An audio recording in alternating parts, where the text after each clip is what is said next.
Hello guys আজ আমরা এমন একটা ফাইবারের দোকানে এসেছি, সেখানে বিভিন্ন রকম দেশের এবং বিভিন্ন রকম মাল পাবেন তোমরা।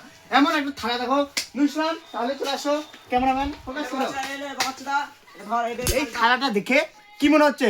কোনো কিছুর ওজন নিতে পারবে না, কিন্তু এই থালাটা এতটাই ওজন নিতে পারবে, আমি যদি ডাইরেক্ট তাও ভাঙবে না। বিশ্বাস হচ্ছে না? দেখাবো। দেখো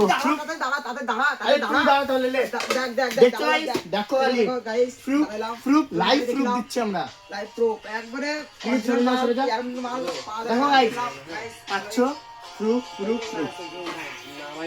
থালার কিচ্ছু হয়নি গাইস, দেখে না, থালার কিচ্ছু হয়নি, থালার কিচ্ছু হয়নি।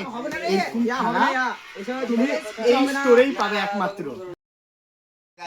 এরকম থালা একমাত্র খালি তোমরা এখানেই পাবে, আর বেলডাঙের মধ্যে আর কোনো জায়গায় পেতেই পারবে না। গাইস আরেকটা নতুন ব্র্যান্ড নিউ ডিজাইন নিয়ে চলে এসেছে আমরা। খালি দেখো ডিজাইন গুলো একমাত্র এখানেই পাবে। আরো ক্যামেরাম্যান এখানে আসো, এখানে আসো। দেখো খালি মার্বেল মতন ডিজাইন, এরকম তোমরা খালি এখানেই পাবে। এক নম্বর বেলডাঙার মধ্যে সব থেকে বড় ফাইবারের দোকান হচ্ছে মাত্র এইটাই, আর এর থেকে বড় দোকান বেলডাঙার মধ্যে নেই আমার যতটা মনে হয়। নাহলে আমরা তো এখানে আসতামই না, বুঝছো গাইস।